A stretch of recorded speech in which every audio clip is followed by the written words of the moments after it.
l'objet de l'association, c'est d'héberger des personnes qui sont en grande difficulté, en gros. Donc ces personnes-là, c'est elles qui pourraient être nos adhérents. Et c'est pas elles qui peuvent... il faut organiser la participation. Donc ça, la loi du 2 janvier 2002 l'organise aussi, par le biais des conseils de la vie sociale, etc. Et puis donc eux, ils peuvent pas directement être au CA, c'est difficile quand même. On peut pas. Ça a pu arriver, mais c'est pas systématique. Et donc il faut organiser. Alors il y a des bénévoles qui sont là aussi. On organise des soirées convivialité, etc. Nous étions une dizaine de bénévoles qui faisions, dont l'objet au départ de l'association Aster était de soutenir, d'accompagner les personnes atteintes de cette maladie et qui du coup ont organisé. Je dirais que les bénévoles, il y a des gens qui n'étaient que bénévoles, d'autres qui étaient bénévoles et administrateurs. À Aster, nous étions une dizaine, 15, 20 au mieux. À l'abri, il y a une trentaine de bénévoles pour 150 personnes hébergées. Et donc, la démocratie, quand on parle de démocratie, qu'est-ce que c'est exactement? Et qu'est-ce qu'il faut faire? Il faut gérer l'association. Il y a quand même des budgets importants, on gère des fonds publics, donc il faut des gens responsables qui le fassent, donc des gens qui sont au courant, donc on ne peut pas associer n'importe qui, n'importe comment, et en même temps, il faut complètement organiser la parole, que les personnes puissent s'exprimer, etc. Donc c'est tout un travail qui n'est jamais terminé à mon avis. Donc concrètement, à l'abri, il y a un conseil d'administration, un bureau.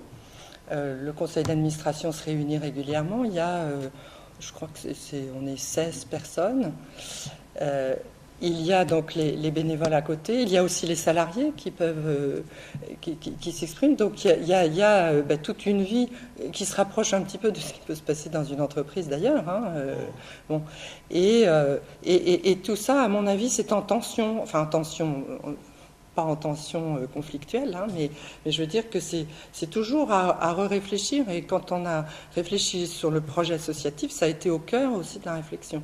Comment est-ce qu'on intègre, comment est-ce que les bénéficiaires peuvent influer, avoir leur place et leur parole dans la gestion de l'association. À Aster, nous étions, donc maintenant c'est l'abri, la seule association du département qui a comme objet le sida, enfin la lutte contre le sida et le soutien, l'accompagnement des personnes atteintes de cette maladie-là.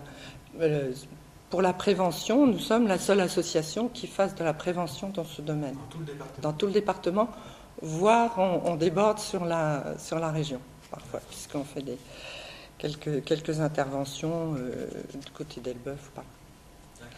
Alors, et cette fusion Aster-Abri, c'est le début de quelque chose ou c'est un aboutissement? C'est-à-dire qu'il y a un rapprochement avec d'autres associations encore L'Abri, nous sommes la 4e association avec laquelle l'Abri s'est rassemblé.